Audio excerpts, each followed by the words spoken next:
Irene, being the very first person in Uganda, earlier on when we were talking to you, you became the first employee of Diwala in Uganda. I mean, what does that make you feel like being the first leader of a new innovation happening in Uganda? What experience has it given you so far? It's a very humbling experience.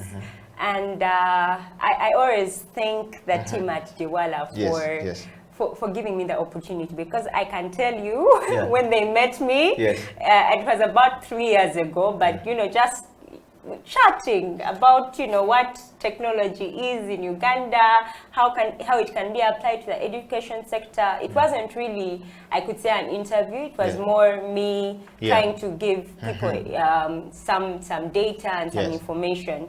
And my CEO tells me that from that point, she felt like, you know, I could be part of that team. And I can tell you, I had zero knowledge about what blockchain technology is. And yet here you are now talking zero technology. And you know, now getting into Diwala and understanding what they do and understanding why they do it, which is very important. You know, it is important to know the reason behind your why. Like, why are you doing something? And you know, understanding it and understanding its impact and understanding what blockchain technology can do, how it can improve our lives. It's really been a great journey learning from them. It's first of all a humbling experience that I'm part of that team. It's a humbling experience that I'm given the opportunity to learn. Very rarely do people take a chance on you. And yes, I have skills, but I believe I'm continuously growing. I am still being kind of beaten here and there. And it's humbling, and I'm excited to be part of that team. I'm excited to introduce the technology to all the people I know, my networks. And all I can say is that a lot is coming.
It is a CEO Bench. My name is Eddie Okila on this particular day of the week or the month or the year, depending on which part of the world you're actually watching this program from.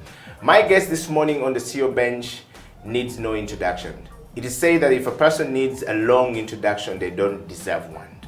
And if they deserve one, they don't need one. Ladies and gentlemen, all across the world, on the CEO Bench today, we bring you the story of a young lady springing out of Uganda, from the central region of Uganda. The name means something else, and both of our names are quite very, significant when you think about the words and the meaning behind the words, what the English people say is the etymology of the letter, or the words, or the origin of the words. Welcome to the CEO Bench. And of course, as my name is Eddie Okila, live on House of Talent Television is Divine Nabaweesi, who is the founder and the CEO of Divine Bamboo, or Bamboo Divine. That's how now people call her. Divine, welcome to the program. Thank you so much, Eddie. First of all, how are you and how have you been? I'm doing fantastic. Thank you so much for having me here. You are welcome. And the CEO bench often look at people like you who are doing something significant in our society, or people who are doing something for others, or people who look beyond self. But first, we want to know from you, who is Divine in a nutshell? Who is Divine? Yes. First of all, I'm very honored to be here. I know that you've had some very great speakers before me, so I'm very honored for the invitation. And as you mentioned, my name is Divine Nabaweesi. I'm Ugandan, born and raised. I grew up in INETRVIEW, and I later moved to Kampala, where I attended secondary school. I went to Uganda Matters, Namugongo. And then for my A-levels, I went to King's College, Budo, and then I pursued a Bachelor's of Social Work at Makerere University. Okay. Yes. And when you say you grew up from INETRVIEW, does that mean that's where your ancestry starts from, your home, everything? For a person who's watching you from, New York, or from London, or from, Finland, and they want to know more about you, they don't know these things. In Africa, we have the origin of where we come from. Is that where your parents spring out from? Okay. So the origin story is will sound a bit funny, because my village is actually Nigeria, which used to be a village, but now it's not a village.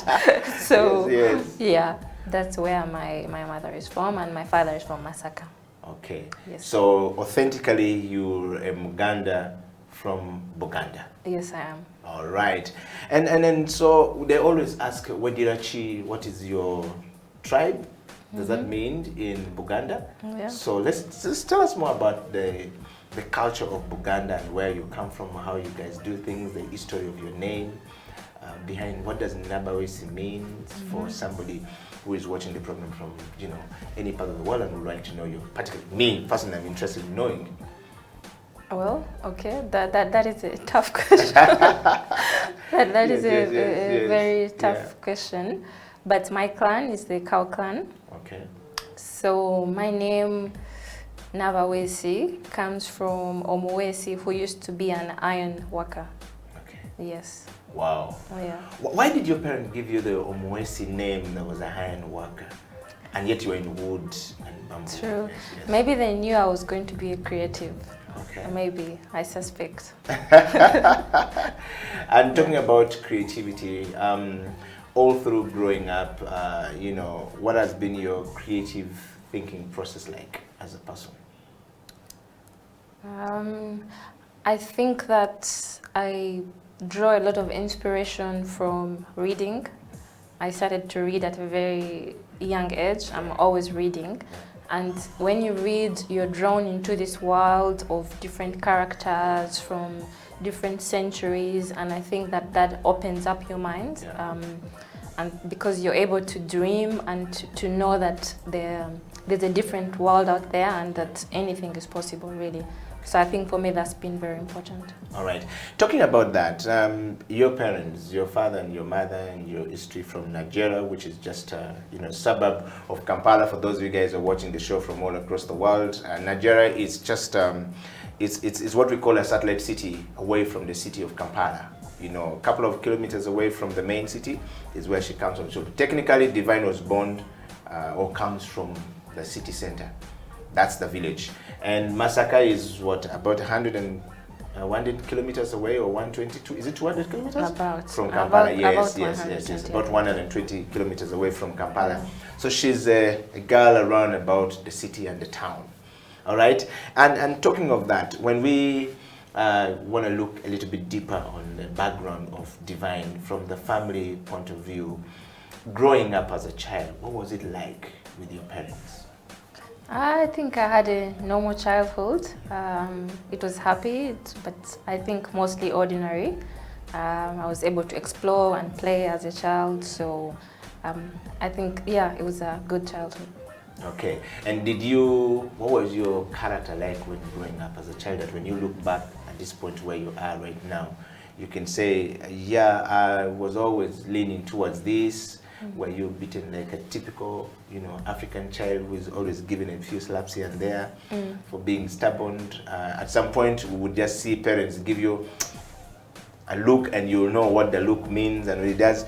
Not very many people know this. How was yours like in your family? Are you the only child? Are you, how many are you? Okay, so I have 3 siblings, but I think that growing up I was a good student, what some call teacher's pet. So I was very good. I did my homework on time. I was excelling. So I think I always survived the caning because of that. I was a good student. I also loved nature. I joined the Girl Guides, and because we were in INETRVIEW, we would go camping in the botanical gardens. So I always loved nature from a young age. I was planting flowers and trees already at a young age. So I was drawn to nature very early on. Wow. Yeah. Which basically brings us to this interview that we're having today. So Divine, let's talk about you and the leadership. The program you're on today is about leadership. Change management, leadership, change management and transformation is what the CEO bench is about. We bring people who are, moving forward or climbing the ladder to the top of leadership, or coming down from the top as leaders, retiring, or people who are on the way, the verge of going. And right now, you are a lady on the rise. And the nomination that brought you to the CEO bench suggests that. We want to just know from you that your self-leadership, what is your understanding of leadership first of all, and what is leadership to you?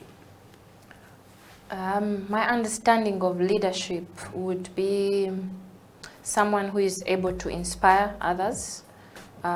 So a leader should be somebody that other people look up to for guidance on, it could be a specific discipline, maybe a sport or entrepreneurship. But a leader needs to be able to inspire others to be better and to achieve a certain goal, I guess. Okay. And what is self-leadership to you? What would you define as a self-leadership from a divine point of view? Self-leadership, I think reminds me of something that Jim Rohn once said, that you have to motivate yourself always.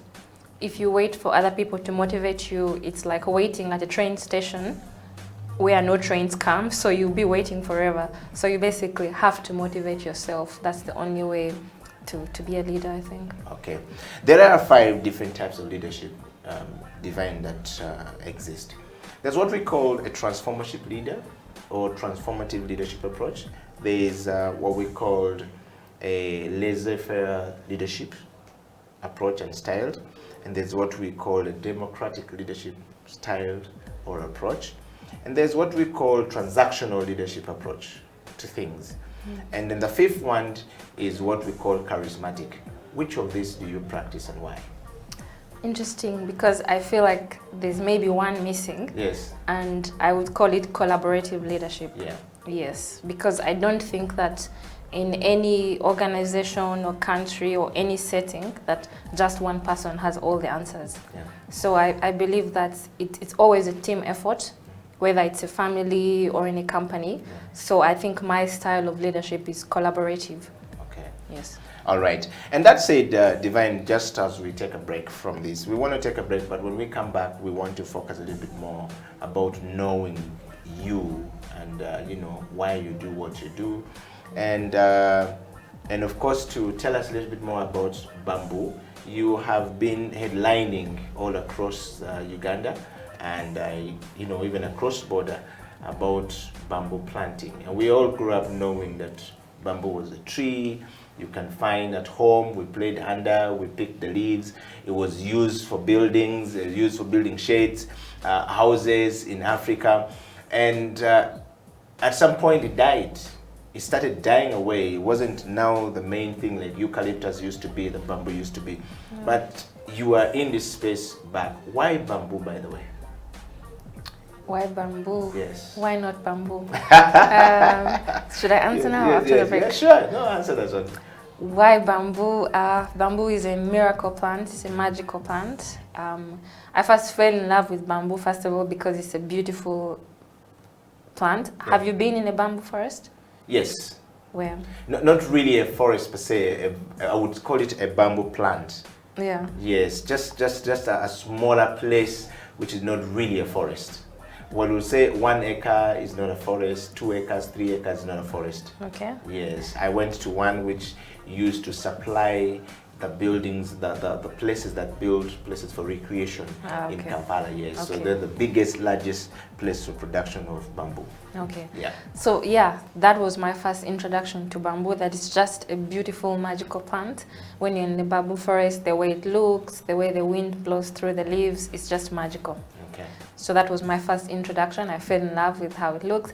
And then as I got to study it more, I found out it's even more miraculous, because from just this one plant, you have over 1,600 uses. So it's a plant that the Chinese have a poem which talks about bamboo, that you can wake up, a man wakes up in a bamboo house, because bamboo is used for construction. You can sleep in bamboo bed sheets, in a bamboo bed. You can eat bamboo. You can use it for paper. You can use it for so many things. So it's a really magical plant in terms of development. And so for a country like Uganda, we can really benefit from bamboo. Wow. Yeah. Divine, we're going to take a break, and when we come back, we will be focusing more on your work at Divine Bamboo, and you know what you're doing right now, why you're doing what you're doing, and the leadership in that space, the change and management of change in that space, as well as the transformation. This is the CEO Bench. We'll be right back after the break.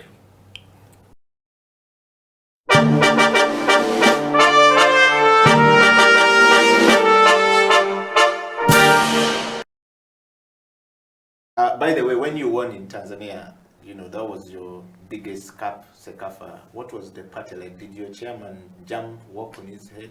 What else was going on? The chairman was very excited. I had not heard. What happened in the board? We want to know. First of all, some of the board members flew in to watch the game. Okay. The chairman could not fly in because of the schedule, but I was on call from the semi-final stage.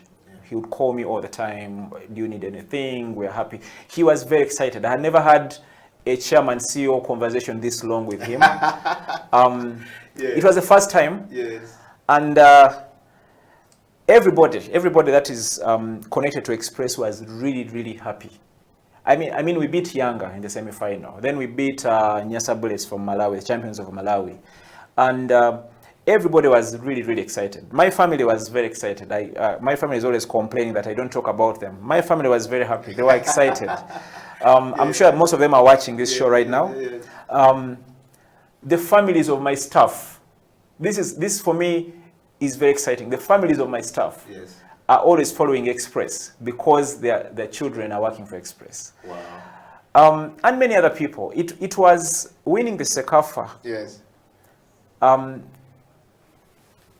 Kind of cemented the kind of transformation Express has had in the recent times. And we have a Sekafa. Every time I look at that trophy, I keep telling my people, well done. Yes.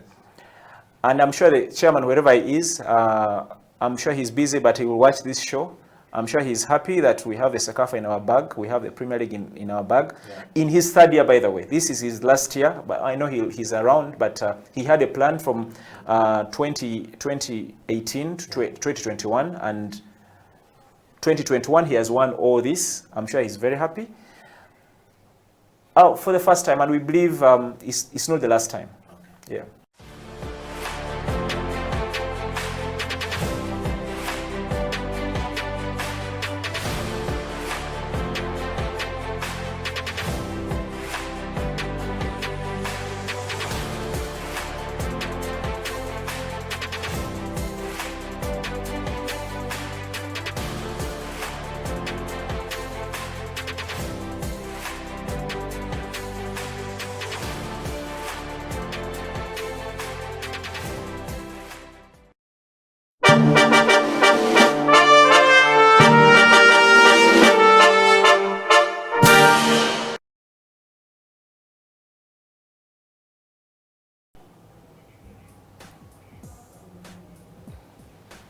Welcome back from that break. This is the CEO Bench. My name is Eddie Okila, live on House of Talent. And of course, my guest this day or this morning, this evening, this night, depending on which part of the world you're watching the program from, is a lady who is deeply rooted into planting bamboo for a cause. Divine Nabaweesi is the founder and the CEO of Divine Bamboo, a limited company, but for a cause, if I get it right. Divine, welcome back to the program. Thank you. Divine, we're talking about bamboo and your life at bamboo and the things and why bamboo and why you picked bamboo. I want to take you straight to this question that I usually ask. In today's rapidly changing world, learning to design our organization to read the turbulences that are brought about by the advent of COVID-19, for example, creatively is quite critical to our existence going forward. And leadership plays at the core of this every time we think about it. You are thinking creatively in the space of I need to plant bamboo. We're talking about climate change at the moment, and it's a turbulence that is coming with it, forcing us to do many things that are not right. I want to take you back to that point. Why did you pick yourself and give yourself, and rather gave yourself the meaning and appointed yourself to start doing bamboo of all the things that you've talked about? Why? Why? That's a very interesting question, Eddie, but I actually think it's the other way around. Yes. I don't think I chose bamboo. I think bamboo chose me. I think bamboo chose me because I really feel like it's my life's calling, my life's work to do this. Yeah. And so it was a natural progression because I already love nature, I love trees, and the more I started to learn about bamboo, I saw how much potential it has, not only for climate change, but like for rural development, for youth empowerment, for women economic empowerment. So there's so much potential there. I had no choice but to start engaging with the bamboo industry. Okay. And initially you were in the construction business before, if we follow you well. And why the switch? Why the switch? I think... What sparked the switch? I think it's related to something we were talking about in the break. Yeah. That a lot of times we do work that we don't have passion for. And so I felt like that wasn't my calling. I wasn't really happy doing that, being in the real estate sector. So I wanted to do something that, that would make my heart happy, while at the same time contributing to social and environmental good. Okay. Yeah. And so let's talk about the Divine Bamboo. When you started the organization, you said you felt like it was a calling for you to go into it. But what is really the real story behind the call, and what is Divine Bamboo in a nutshell? Okay. So Divine Bamboo is an innovative forestry and energy company. It's a Ugandan company. And our mission is to stop deforestation in Uganda. We do that through the promotion of bamboo as a sustainable alternative to cutting down traditional hardwoods. So that was my motivation really, because Uganda is losing so much tree cover. We are losing so much forest because mainly of the need to cook.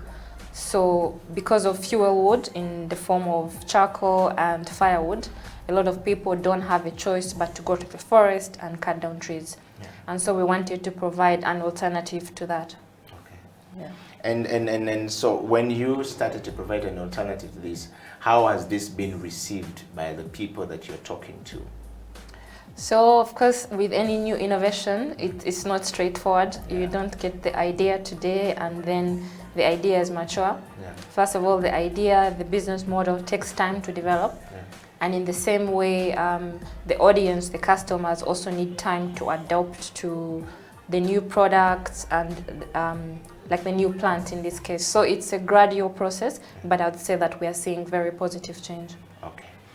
Uganda is predominantly a country that uses, or Africa for that matter, a continent that predominantly uses wood as a cooking fuel. For many, livelihood depends on it, and therefore we are cutting trees because of this. Has been a long journey of us using charcoal for you know, for eternity. I mean, at home you're using charcoal. Now we've seen the new gas, you know, fuel coming in for cooking, but not everyone can afford. And the mindset behind cutting the trees and the economy around it is also heavy. There's a lot of money into the charcoal business, which is cutting down the trees, burning the charcoal and selling it. And a lot of the stories we've seen how trees in Uganda are disappearing because Kenya is demanding a lot of charcoal coming from Uganda and our neighbors, and so is Rwanda. How are you dealing with this challenge of people still believing that this is where our economic you know, livelihood spring out from, and yet you're telling us not to cut the trees? I mean, since you started this campaign and this organization to sort of like educate us and change our perspective and take us back to the dangers that faces us from a climate change perspective, how's the journey been like, and how are you dealing with the perception and the mindset of these people? So I would say it's interesting because we no longer have to do a lot of the talking, and unfortunately, because of changing circumstances, it's now self-evident. For example, when we started Divine Bamboo 5 years ago, a sack of charcoal in Kampala was like 50,000. Right now, it's like 100,000. And that shows you the scarcity. So charcoal used to come like from Luero. Now people are going as far as Arua and Moyo to cut down trees. So sadly, eventually there will be no more trees to cut. So even at 200,000, the charcoal just won't be there anymore. So that's self-evident, everybody can see that. And so the solution is now more obvious. The other evident thing is climate change. 10 years ago, if you went to the village and told people about climate change, they would not understand. But now, you don't have to be in COP in Glasgow to understand climate change. Even farmers in the village can know that the rain is taking longer, the sun is hotter, the harvests are changing. So because of the way the world is moving, the problem we are solving is now very obvious. And I think that's why finally at COP we were able to see a focus on nature solutions, because we have to use nature to fight it. It's not the only solution, but I think it's a big part of the solution. Okay. Yeah. Divine, let's talk more about the people that you're working with, and you know, at Divine Bamboo. How do you get people motivated to join your dream and your vision and your mission? If you would start from your mission and how you recruited people to it. So again, we try not to recruit people and then motivate them. We try to recruit motivated people. Yeah, because we would like to have a team which is already motivated in solving the problems of climate change, of deforestation, of youth empowerment. So once somebody already has that as a foundation, it's then easy to bring them onto the team and to inculcate in them what our values and mission are. Okay. Yes. I'm talking of the youth empowerment just before we take another break, if you'll break that more. Everybody is talking about youth employment, youth empowerment, youth employment, but we don't tend to get the substance coming out of it or the impact of it coming out. And we watched yesterday or the other day during the COP, 26 in Glasgow, when everyone was talking about the impact, the social impact, the youth, the entrepreneurship it needs to do, and everyone was talking about impact. But yet, when you look at the impact on the ground with the people that we're talking about, it doesn't seem to be quite immense. What are you doing as Divine Bamboo to bring this out? And what is youth livelihood and entrepreneurship from your perspective as Divine Bamboo? So again, I would preface that by saying that the work we don't do by ourselves. We have a good team in-house, obviously, but we also have a network of partners. So for example, we are working with UNDP on a youth empowerment project, and some of our activities included training youth in Kamwocha. So we had a training about a month ago where we trained over 200 youth in Kamwocha. And we want to see how we can bring them on board in the value chain of clean energy. And so our ethos is to meet them where they are. So it's not about preaching, you need to use clean energy, you need to not cut trees, but you need to give them alternatives.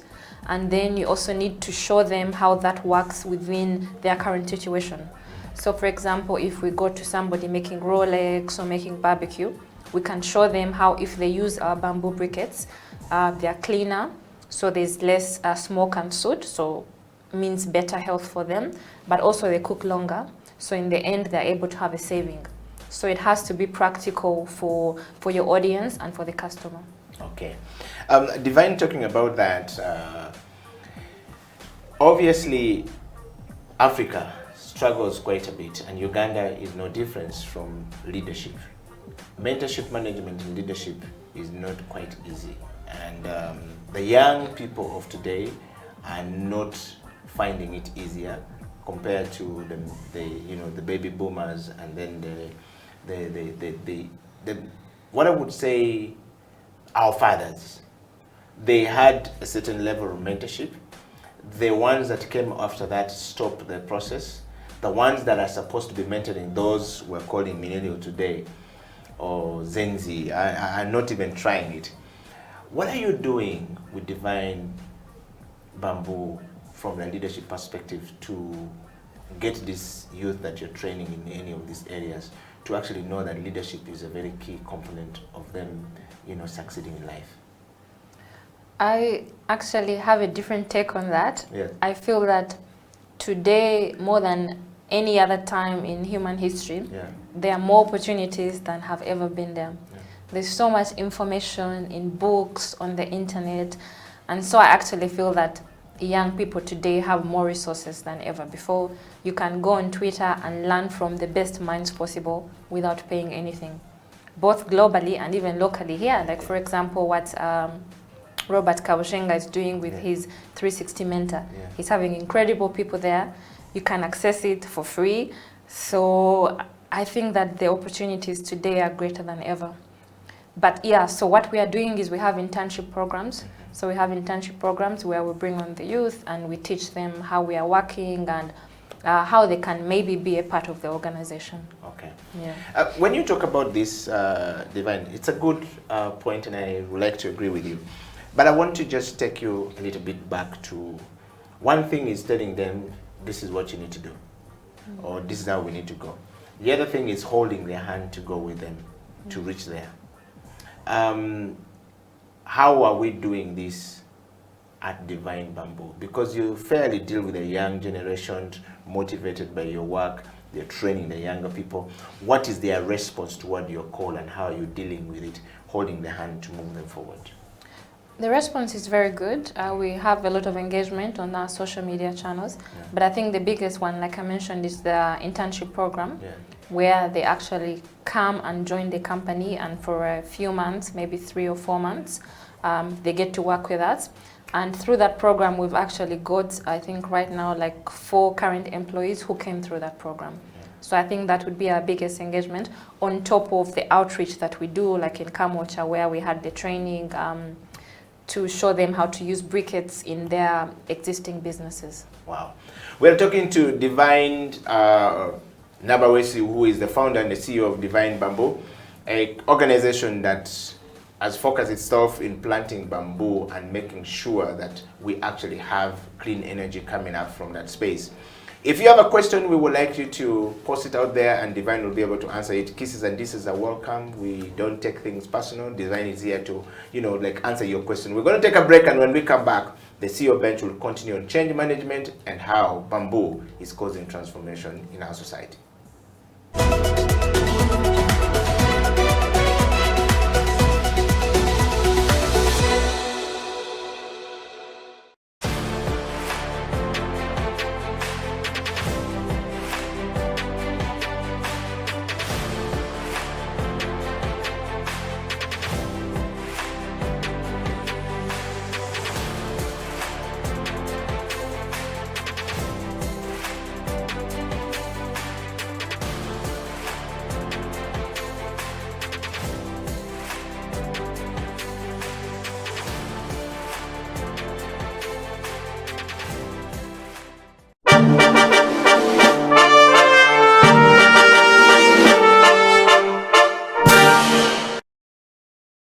What is leadership to you, JP?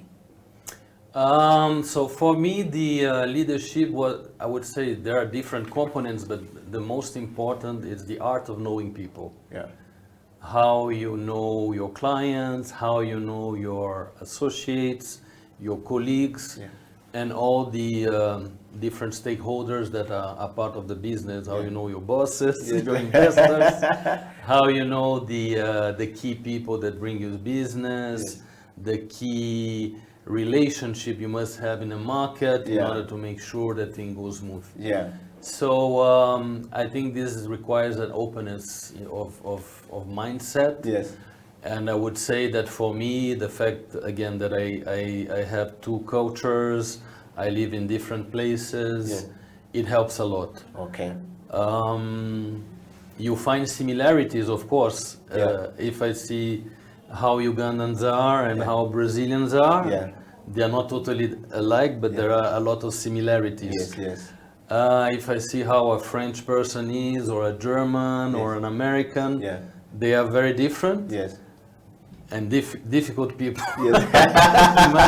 I know by the French side because yes. I have my French family. I Yes. worked in France. I worked with French companies. Yes.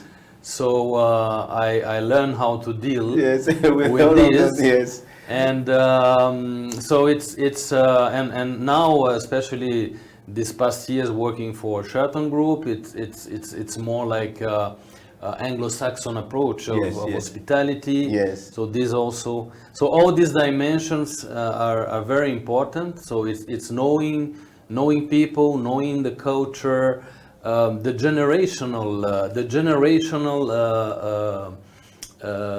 different generations you deal with. It's a very important. Yeah. It became more and more because the gap between generations have changed. Yeah. I would say, or I mean. People that analyze the market trends, how things go. Before, a generation gap will be 10 years. Yes, yeah. Now it's shorter. Yeah.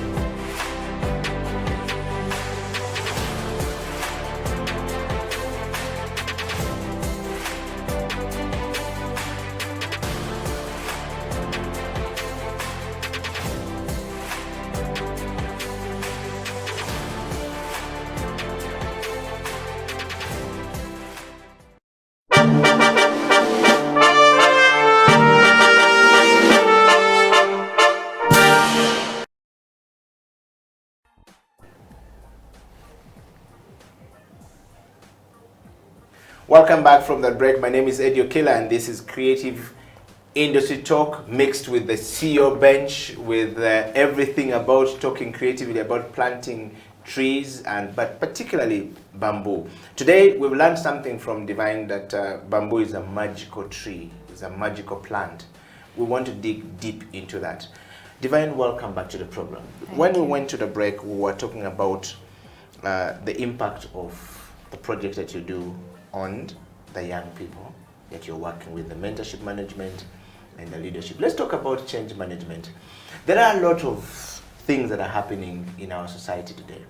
And as the founder and CEO of Divine Bamboo, you must be meeting a lot of challenges that requires change and managing change from one place to another. But first, you started by managing change from you, turning around your life from the construction business and the real estate business into bamboo.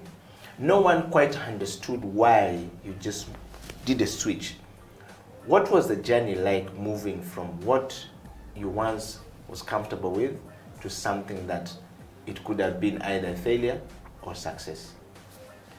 So the journey is never smooth. I don't know if you've seen like an infographic that illustrates the journey of success, like what outsiders see is a straight line. Yes. But really what's going on is like a lot of craziness. Yes, yes. So of course the journey is not smooth. Okay. And in the beginning I had no idea at all what I was going to do after I left the real estate industry. Yeah. And so I actually took some time off and went to travel and just to find out what I want to do. Yeah. And yeah, so I think that looking deep within yourself and being honest with yourself and looking at what you love to do, what your interests are and your passion, it will lead you to your calling. Okay. Yeah. Divine, talking about that, what is your greatest challenge that you have ever faced in your life, and how were you able to manage it as a founder and CEO of Divine Bamboo? I think the biggest challenge is financial, definitely. Because the very definition of a startup is that you're doing something in an innovative way that has not been done before. Yeah. And unfortunately, that means that sometimes you don't even know how your idea is going to make money. So you know that it's going to save the world and save the forest, but how does it make money? Yeah.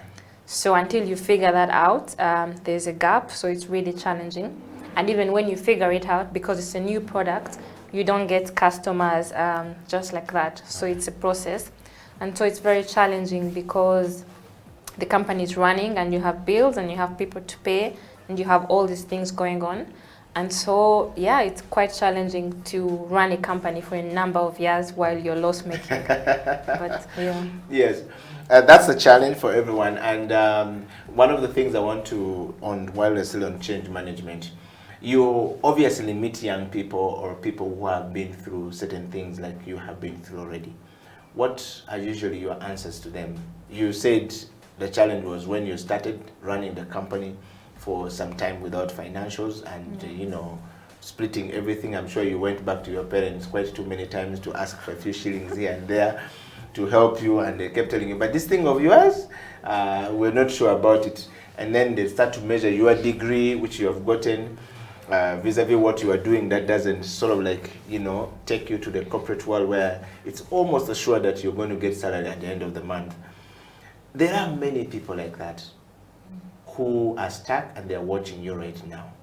What advice would you give them on how they can manage that change that sometimes can make some people become very comfortable and fearful to move?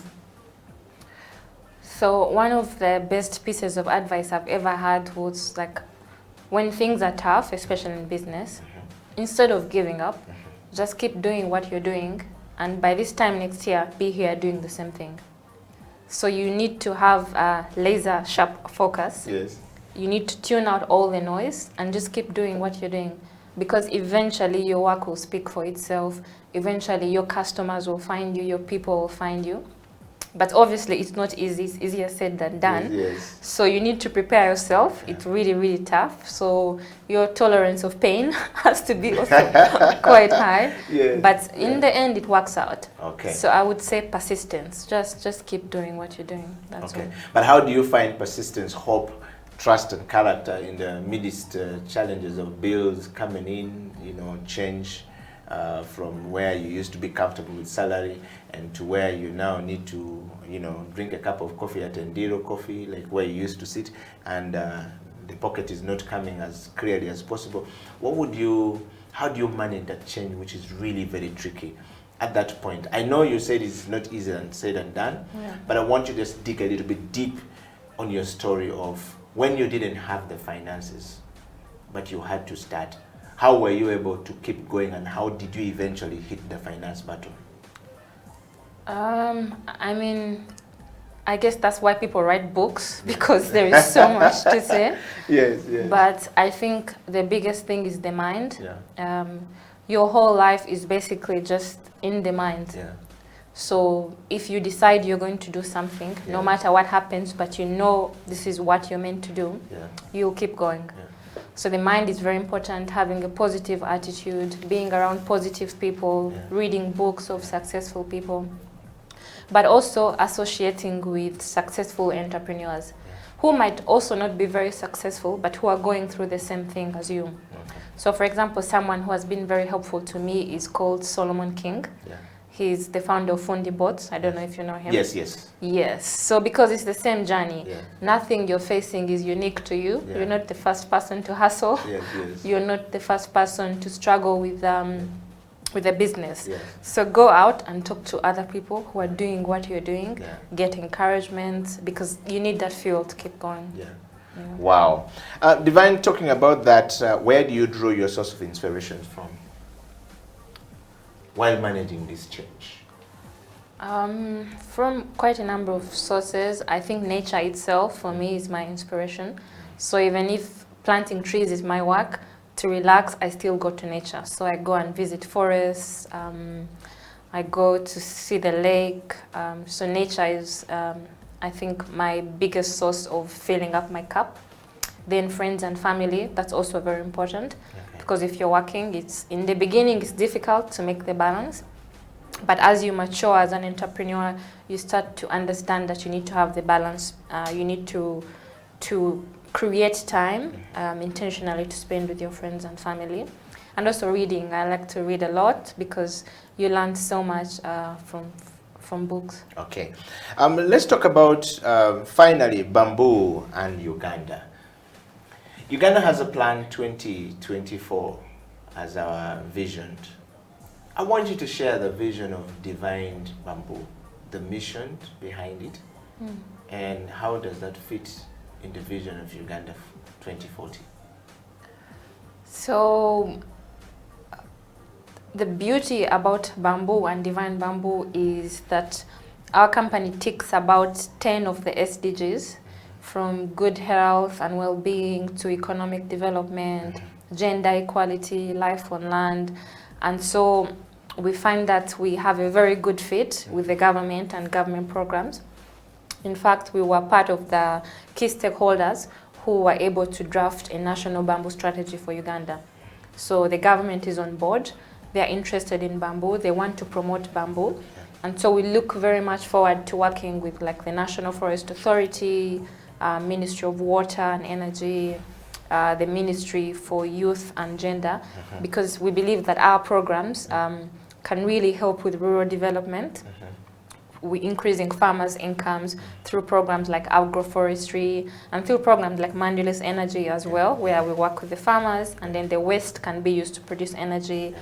So our projects and our company can really help to work alongside existing programs to increase people's incomes, to help to reduce deforestation, and to make sure that we preserve our forests. Okay, let's talk about the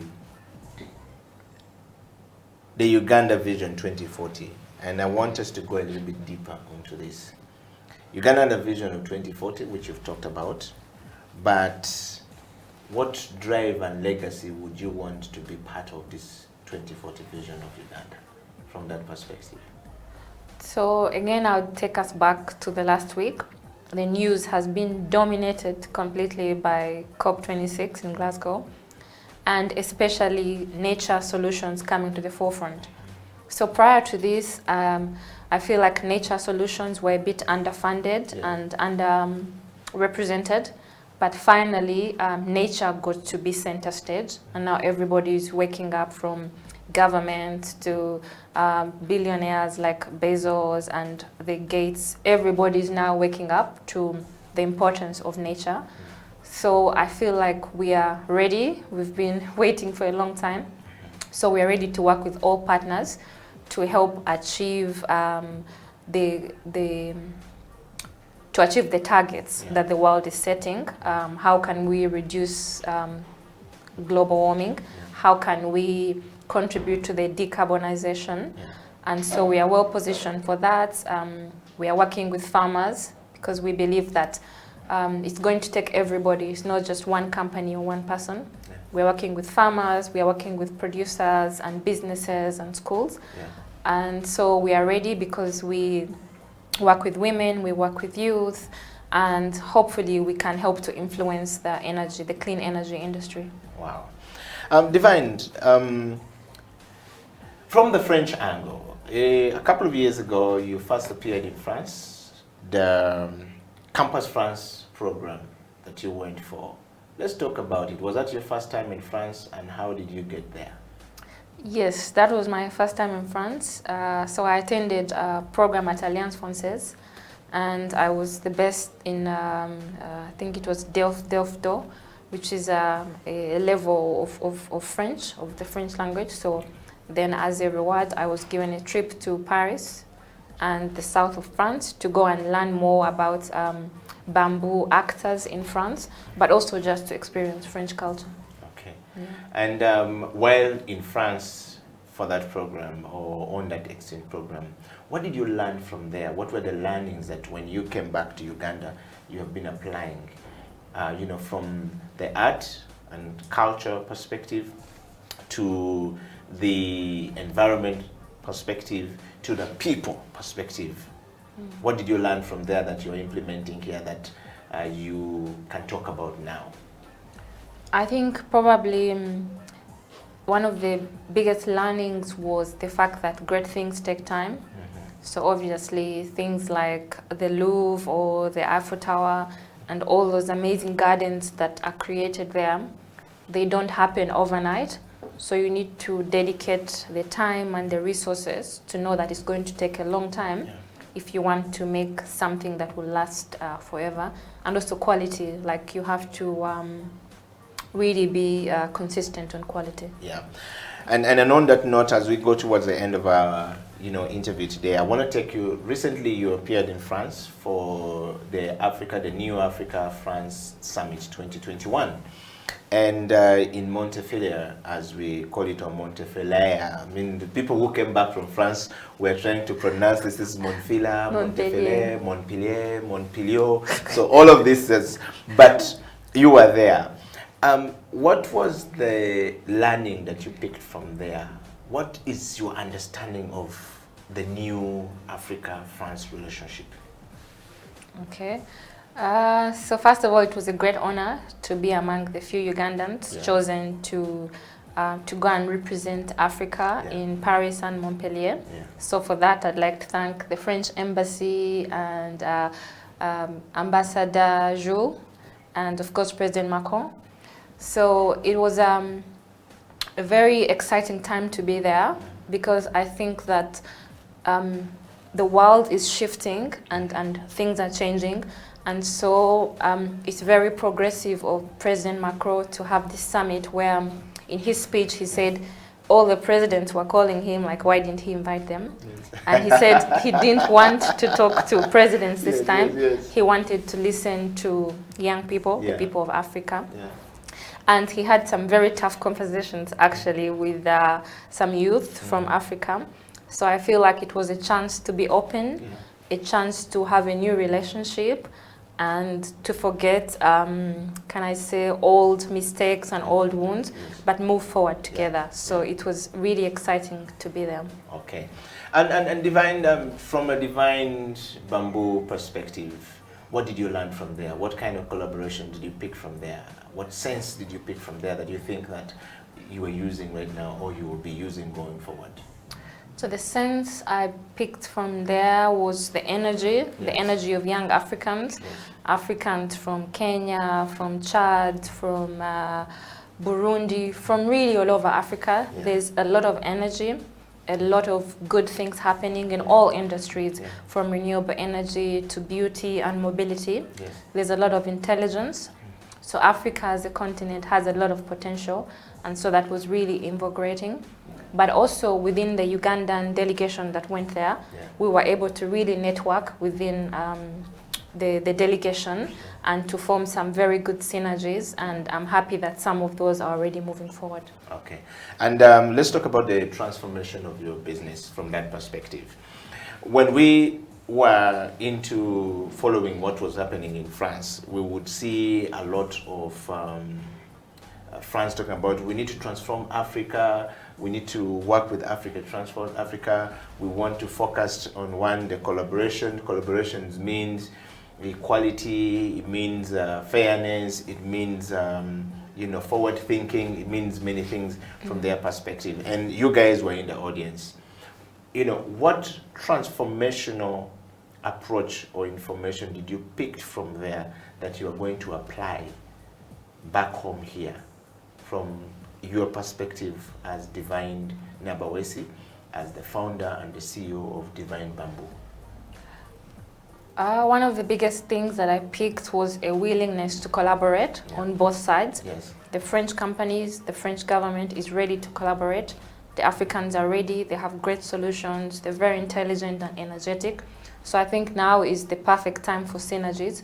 And so you could be a local company in Uganda but with all the technology and opportunities, there is so much potential for collaboration. So you could be a local company that's with global clientele, and so that should be our mindset, that just because you're in Kampala doesn't mean you can't have clients in Paris or London or whatever. Okay. Yeah. That said, by the way, Divine, our biggest problem has always been one language. We speak one language. And so we can't do business with people who live in Mali because they are francophone, based countries, and we're anglophone this side. So we've not been able to do business together because we're sort of like a language barrier in between us. Don't you think that poses a big challenge into this transformation that we're talking about? What's your thoughts? Maybe, but with every challenge, there's always an opportunity and a solution. So, as you know, there's opportunities here in Uganda to learn French. Yeah. You could go to Alliance Française, they have evening classes, so you could slowly start to teach yourself. There are apps that you can use like Duolingo, but you could also maybe have a translator or work through a website that manages the interaction between Anglophones and Francophones. I think there's always a way if where there's a will. Okay.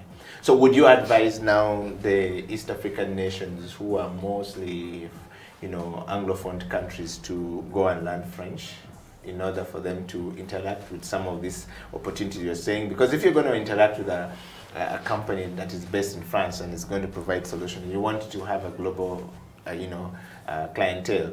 It requires that you know how to communicate to them. Business is about relationships and communication. I communicate to you in a language manner in which we all can build a synergy, and we can collaborate our ideas and be able to move things from point A to point B. But where I find it, I can't communicate with Divine. Even though I know what to say, I might struggle to say it or struggle to express my emotions to Divine. It's different when somebody's translating it. We saw it on the stage that most Ugandans who went and most Africans that went there and couldn't speak French struggled to understand because the translator was giving the translation, but things were being lost in translation, and some people may not have gotten it very well. Luckily for us, Uganda, we had one Peter Nyiko who was there to, in the evening, sit down with the 20 people, whoever was available, to sort of like break things down because he studied in France, he's done all these things. But the point I'm trying to make here, Divine, is very simple. 5 languages in Africa. Shouldn't you start doing this at Divine Nabaweesi by sponsoring some of these children that you're doing to learn, so that the villages where you're planting the trees, there's a language that can begin to come out from there? Because should your customers come from France and say, we want to buy bamboo from the northern part of Uganda in Noya, for example, where you've just planted, I'm told, 7,500 trees or thereabout, how will they communicate? Would you use a translator or you work with them? Are you having any program, in other words, in line of transformation to take the language learning and the cross-cultural learning for peace building and for agricultural, economic benefits, that I can talk to you, you can talk to me, we can transact business based on that we understand the language? Are you doing that, or you have any plan in that line of transformation? It's interesting because the conversation today is always about young people and youth, yes, and how the future belongs to them. Yes. So, but therein is also an opportunity, because when you're young, you have a lot of time, you still have time, and your brain is still very fresh. Yes, yes. So then I would encourage them, the young people, to start learning different languages, and also parents, I guess. Because at that age, children can be encouraged to learn different languages, because that will open multiple opportunities for them. Unfortunately, we're not able to be sponsors right now, but they could talk to the French embassy or maybe the Ministry of Education, and I'm sure there are programs out there that can support them to become bilingual or trilingual or even more. Okay, on that note, how many languages do you speak, by the way? I speak 3 languages. 3 languages? Yes. Which one? Luganda, English, and French. Ah, okay. Yes. Well, I guess you're already in the process of making more money ahead of some of us who speak only one language or two languages and not very good. And I'm learning German. Wow. Divine, we've come to the end of the show. We want to just close up this program, the CEO Bench today, by just telling us a little bit more about how do you measure impact of the work that you've been doing in the last 5 years you've been working. How are you able to measure the impact, and what legacy would you want to leave behind? The day you said, I'm done, what would be the legacy of Divine Nabaweesi? Okay. So, I mean, you do your best. You do your best and hope that you're going to have impact in your work. So our impact is measured in avoided deforestation, meaning that for every one seedling we plant, we are saving, for example, an acre of bamboo could potentially save 2 acres of hardwood trees every year. Then a ton of briquettes of bamboo is potentially saving X number of charcoal from being produced. So in terms of avoided deforestation, in terms of avoided emissions, but also in terms of opportunities that we give to women, we hope that our impact will be that women have more time for productive work instead of having to walk kilometers to collect firewood, for example, or the dangers they face while they're going to collect firewood. We hope that that would be the impact.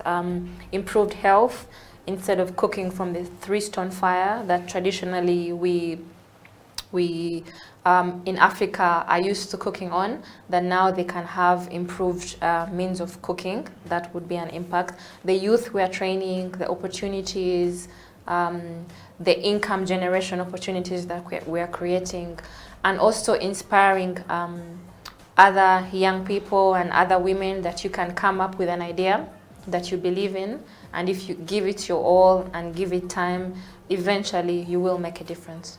Wow. Well, thank you very much, Divine, for coming to the program today. We want to say thank you for accepting our invitation to come and sharing with the ideas. We're definitely going to bring you back to the program, and looking forward to seeing the impact of bamboo in our society in the next couple of years to come.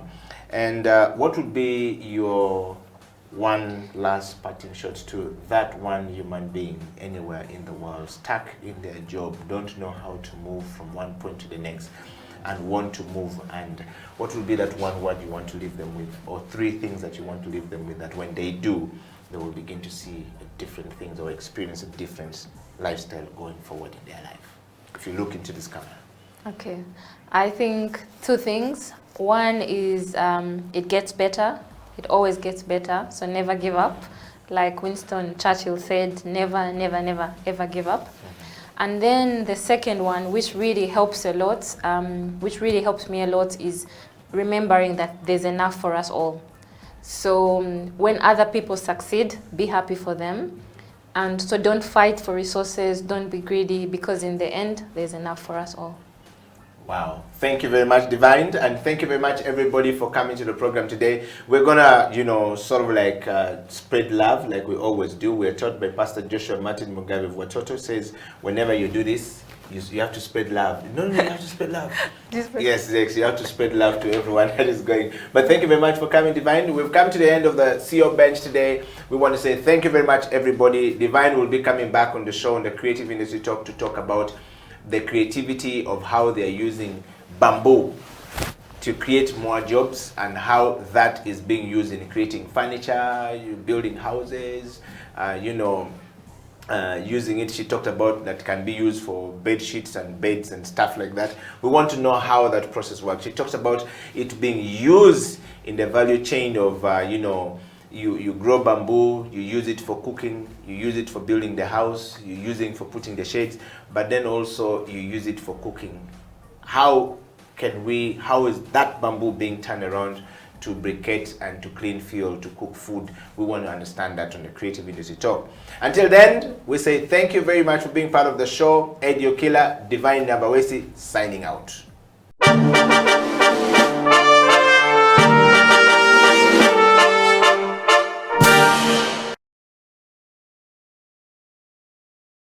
Learned a lot from the YouTube on how to make cakes. I don't need to come to an expensive school in Kampala. You can use it technology for it. Just get people exposed towards something and they see the good thing about it and they take off. So we can see that with technology, with ICT, women can transform their lives right from the home. You walk to an ICT center that is near you. Yeah. Students, even at home, can walk to the center. If you have internet, a wireless system, hotspots available, like in the market in Gulu, we established the hotspots, and the women during the COVID, you can use it to sell, find market prices. Farmers are using it to find prices of, of their products. Network, the possibilities. You open people to the world and take them away from their small world. Yeah. Open them up. People are doing businesses, electronically. Wow. So that's the beauty of Bosco Uganda. I see so much that can be done. I can see what you're talking about. I can see through it. And I want you to share your questions if you are for Jennifer. But Jennifer, our time